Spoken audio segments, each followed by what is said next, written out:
আসসালামু আলাইকুম ওয়া রাহমাতুল্লাহি ওয়া বারাকাতুহু। আলহামদুলিল্লাহ ওয়াসসালাতু ওয়াসসালামু আলা সাইয়্যিদিল আমবিয়াইল মুরসালিন নবিয়িনা মুহাম্মাদিন ওয়া আলা আলিহি ওয়া সাহবিহি আজমাইন।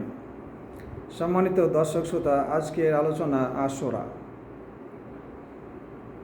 আশুরা অর্থাৎ মুহররম মাসে 10 তারিখে রোজা। মুহররম মাস সম্মানিত 4টি মাসের মধ্যে একটি মাস। সূরা তওবায় আল্লাহ সুবহানাহু ওয়া তাআলা 36 নম্বর আয়াতে উল্লেখ করেছেন, ইন্না ইদ্দাতাশ শুহুরি ইনদাল্লাহি 12 শাহরান ফি কিতাবিল্লাহি ইয়াওমা খালাকাস সামাওয়াতি ওয়াল আরদা মিনহা আরবাআতুন হুরুম। নিশ্চয় মাসের গণনা আল্লাহর কাছে 12টি মাস আল্লাহর কিতাবে রয়েছে, যেদিন তিনি আকাশ এবং পৃথিবীকে সৃষ্টি করেছেন সেই দিন থেকে। তার মধ্যে 4টে হচ্ছে সম্মানিত মাস। হাদিসে পাওয়া যাচ্ছে যে 4টে সম্মানিত মাস যুলকাদা, যুলহিজ্জা, মুহররম এবং রজব। তো মুহররম মাস একটা সম্মানিত মাস। এই মাসে সাধারণভাবে আমরা রোজা রাখতে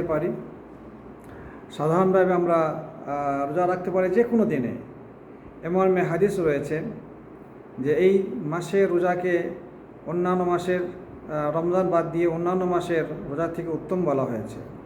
আন আবি হুরায়রা রাদিয়াল্লাহু আনহু আনিন নবী সাল্লাল্লাহু আলাইহি ওয়াসাল্লাম قال أفضل الصيام بعد شهر رمضان شهر الله الذي تدعونه المحرم وأفضل الصلاة بعد الفريضة صلاة الليل রাহ মুসলিম।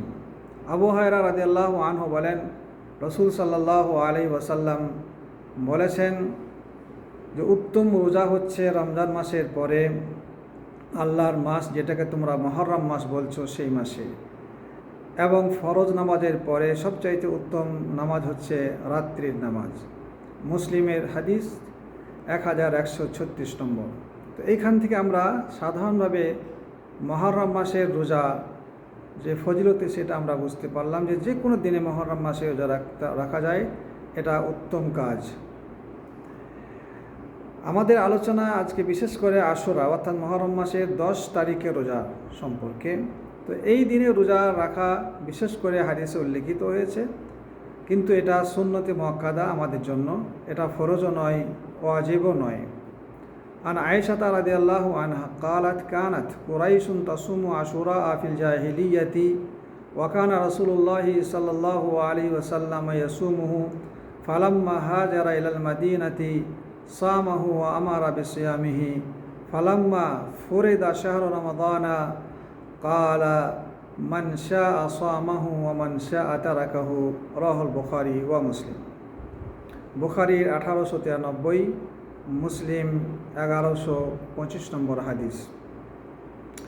আয়েশা রাদিয়াল্লাহু আনহা বলেন যে কুরাইশরা জাহিলি যুগে আশুরার দিনে রোজা রাখত এবং রাসূল সাল্লাল্লাহু আলাইহি ওয়াসাল্লামও রেখেছেন, এবং তিনি যখন মদিনায় আসেন তখনও রোজা রাখেন এবং সাহাবীদেরকে রোজা রাখতে আদেশ করেন। তবে যখন রমজান মাসে রোজা ফরজ হয়ে যায় তখন তিনি বলেন যার ইচ্ছা সে রোজা রাখবে এই দিনে অর্থাৎ আশুরার দিনে, আর যার ইচ্ছা সে বর্জন করবে।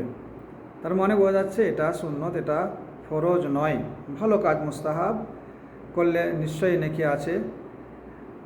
আর এই দিনে রোজা সম্পর্কে বিশেষ হাদিসও রয়েছে যে কী সওয়াব পাওয়া যাবে, নির্দিষ্ট করে বলা হয়েছে। আন আবি কাতাদা রাদিয়াল্লাহু আনহু আনিন নবী সাল্লাল্লাহু আলাইহি ওয়াসাল্লাম আন্নাহু সুইলা আন সিয়ামি ইয়াউমি আশুরা ফাকাল আহতাসিবু আলাল্লাহি আন ইউকাফিরা সানাতাল্লাতী ক্বাবলাহু রাহ মুসলিম। আবু কাতাদা বলেন, নবী সাল্লাল্লাহু আলাইহি সাল্লামকে আশুরার দিনের রোজা সম্পর্কে জিজ্ঞাসা করা হলে তিনি বলেন, আমি আল্লাহর কাছে আশা রাখছি যে তিনি বিগত এক বছরের গুনাহ কি করবেন, ক্ষমা করে দেবেন। এখানে 1 বছরের কথা বলা হয়েছে, তাহলে স্পষ্ট বোঝা যাচ্ছে যে আশুরা রোজা রাখলে তার ফজিলত রয়েছে। এখন কথা হচ্ছে যে কেমন করে আশুরা রোজা আমরা রাখব, কোন কোন দিনে আমরা রোজা রাখব, এ মর্মে বেশ কয়েকটি কথা রয়েছে। তার মধ্যে 1 নম্বর হচ্ছে 9 এবং 10। 9 মুহররম এবং 10 মুহররম রোজা রাখা এটা সবচাইতে উত্তম কথা বলা হয়েছে, কারণ এটা সহিহ হাদিস থেকে প্রমাণিত। ইবনে আব্বাস রাদিয়াল্লাহু আনহুর মরফু হাদিস রয়েছে, রাসূল সাল্লাল্লাহু আলাইহি ওয়াসাল্লাম বলেছেন, লাইন বাকাইতু ইলা কাবিনিন লা আসুমান্না তাসে ওয়ালা আশির। আমি যদি আগামীতে বেঁচে থাকি তাহলে আমি 9 এবং 10 তারিখে রোজা রাখব। এটা মুসলিম শরীফের হাদিস, সহিহ হাদিস থেকে প্রমাণিত। তাহলে বোঝা যাচ্ছে যে 9 এবং 10 এটা সবচাইতে উত্তম। আর দ্বিতীয় হচ্ছে 9, 10 অথবা 10, 11। এই কথাটাও প্রমাণিত রয়েছে ইবনে আব্বাসের একটা হাদিসে। তিনি বলেন, রাসূল সাল্লাল্লাহু আলাইহি ওয়াসাল্লাম বলেছেন, খালিফুল ইহুদা ওয়া সুমু ইয়াওমান কাবলাহু আও ইয়াওমান বাদাহু। এটা মুসনাদ আহমেদের হাদিস, ইবনে খুজাইমা বর্ণনা করেছেন। এখানে প্রমাণিত হচ্ছে যে 10 এবং 11 আল্লাহ রাসূল বলেন, খালিফুল ইহুদা, তোমরা ইহুদিদের বিপরীত কাজ করো। 10 তারিখে একদিন আগে অথবা একদিন পরে রোজা রাখো। দেখুন এখানে কথা বলেছে আউ, আরবিতে আউ, এটা হচ্ছে আহাদুল আমরাইন, দুটির মধ্যে একটি গ্রহণ করতে হবে। আল্লাহ রাসূল এখানে বলেছেন যে সুমু ইয়াওমান কাবলাহু আউ ইয়াওমান বাদাহু, 10 তারিখের আগে একদিন অথবা একদিন পরে। তো এখানে আমরা একদিন পরে অর্থাৎ 10 তারিখে এবং তার পরে অর্থাৎ 10, 11 এটা প্রমাণিত হচ্ছে। তাহলে প্রথমে আমরা পেলাম 9, 10 অথবা আমরা 10, 11 এটাও আমরা করতে পারি, রাখতে পারি। তৃতীয় নম্বর মত হচ্ছে যে 9, 10, 11 3 দিন। মর্মেও ইবনে আব্বাসের হাদিস রয়েছে, মরফু হাদিস। আল্লাহ রাসূল সাল্লাল্লাহু আলাইহি ওয়াসাল্লাম বলেছেন, সুমু ইয়াওমান কাবলাহু ওয়া ইয়াওমান বাদাহু। এখানে ওয়াও শব্দ এসছে, আও নেই। তো ওয়াওটা মানে তার সামনে এবং পরে দুটোকেই শামিল করে। তার মানে বলা হচ্ছে যে আল্লাহ রাসূল বললেন যে তোমরা 10 তারিখের একদিন আগে এবং একদিন পরে রাখো। তো একদিন আগে 9 তারিখ হচ্ছে 10 তারিখ সহ, আর একদিন পরে 11 তারিখ হচ্ছে 10 তারিখ সহ। তাহলে 9, 10, 11 হয়ে যাচ্ছে। কিন্তু কেউ এই হাদিসটার জন্য হয়তো মুসনাদ আহমদের হাদিস, কিন্তু কোনো মুহাদ্দিসগণ বলছেন যে হাদিসের মধ্যে দুর্বলতা আছে, ফিহি দাআফুন, তার মধ্যে দুর্বলতা আছে এই জন্য যে এই হাদিসের মধ্যে মুহাম্মদ ইবনে আবি লাইলা রয়েছে। তবে তারপরেও এই কথা বলেছেন যে ওয়ালাহু শাওয়াহিদ ফিল মানা, এই অর্থে অন্যান্য হাদিসও রয়েছে। তো সেই দিকে লক্ষ্য করে এইভাবেও আরও 3টে রোজা রাখা যায়। এই ব্যাপারে ইবনে হাজার আসকালানি তার কিতাবে মারাতিবুল সিয়াম লিখেছেন, যে এই কথাগুলো তিনি উল্লেখ করেছেন, অন্যান্য যারা ওলামা রয়েছেন তারাও লিখেছেন।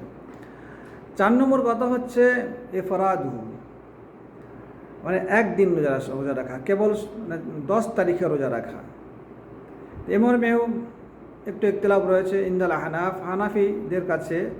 আহনাফদের কাছে বলা হয়েছে যে এই দিনে রোজা রাখা মাকরুহ, অপছন্দনীয়। একটা দিন রোজা রাখা অপছন্দনীয়। তাদের কথা হচ্ছে মিলিয়ে রাখো, একদিন আগে এবং তার সঙ্গে একদিন পরে, 9, 10 অথবা 10, 11 তাদের মধ্যে। শারহ নুরুল ইদার মধ্যে উল্লেখ করা হয়েছে 640 পৃষ্ঠায়।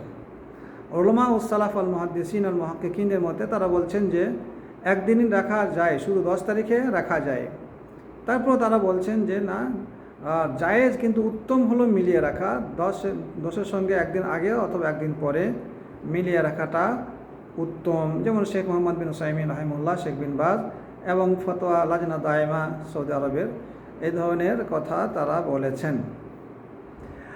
তবে কেউ এই কথাও শর্ত লাগিয়েছেন, এটা আমার কথাটা অতটা তাহকিক নেই, যে কেউ যদি 10 তারিখে রাখতে চায় তার একটি শর্ত, সেটা হচ্ছে যে জীবনে একবার 9, 10 অথবা 10, 11 মানে একবার সে মুখালিফাতুল ইহুদের মানে বিপরীত কাজ করেছে এই রোজার ক্ষেত্রে, তাহলে সে একবার মানে খেলাপ করে থাকলে ইহুদিদের, সে একদিন রোজা রাখতে পারে, শুধু 10 তারিখে তার জন্য রাখা জায়েজ আছে। এ ছিল রোজা রাখার মানে পদ্ধতি, যে কদিন বা কোন দিনে আমরা রোজা রাখবো, সংক্ষেপে আমরা জানলাম।